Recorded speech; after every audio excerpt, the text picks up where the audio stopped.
فائدہ اٹھاتے ہیں، لیکن اللہ کے نبی صلی اللہ علیہ وسلم نے کہا وَخَيْرُ مَتَاعِ الدُّنْيَا الْمَرَّةُ الصَّالِحَةُ کہ دنیا کی سب سے بہترین چیز، دنیا کی سب سے بہترین فائدہ اٹھائے جانے والی چیز میرے بھائیوں نیک بیوی ہے۔ اس لیے ہر نوجوان کو اس بات کی خواہش کرنی چاہیے اور تگ و دو کرنی چاہیے کہ وہ شادی کرے تو نیک خاتون سے کرے، نیک عورت سے کرے۔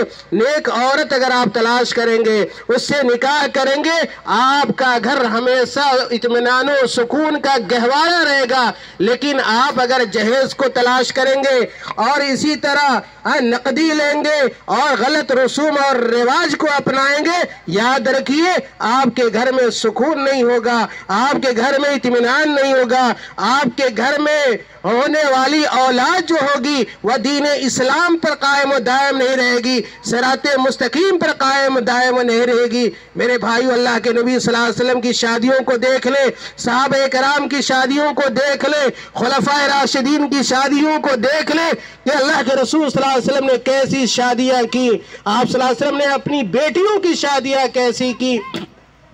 اسی طرح ہمیں بھی شادی کرنی چاہیے اور ہر قسم کے رسوم سے، رواج سے ہمیں الگ ہونا چاہیے۔ خاص طور سے یہ بارات کا جو نظام ہے، یہ سسٹم ہے کہ ہزاروں کی تعداد میں، سینکڑوں کی تعداد میں لوگ بیٹی والے کے ہاں جاتے ہیں، باراتی بن کے جاتے ہیں۔ میں واضح طور پہ کہہ دینا چاہتا ہوں کہ اسلام میں بارات کی کوئی جگہ نہیں ہے۔ اللہ کے نبی صلی اللہ علیہ وسلم اپنی کسی شادی میں باراتی کو نہیں لے گئے۔ اللہ کے نبی صلی اللہ علیہ وسلم نے جب اپنی بیٹیوں کی شادی کی، کوئی بارات میرے بھائیوں نہیں گئی۔ تو پہلی چیز یہ ہے کہ ہم اور آپ اس بات کا اہتمام کریں کہ ہم اپنے گھر والوں کے ساتھ چند افراد جائیں اور نکاح کا عمل میرے بھائیوں ہونا چاہیے، عقد ہونا چاہیے، اور اس رسم بد کو ختم کیجئے کہ بارات سے ہم مکمل طور پہ احتراز کریں گے، گریز کریں گے، بچیں گے، اس لیے کہ اللہ کے نبی صلی اللہ علیہ وسلم کی سنت نہیں ہے۔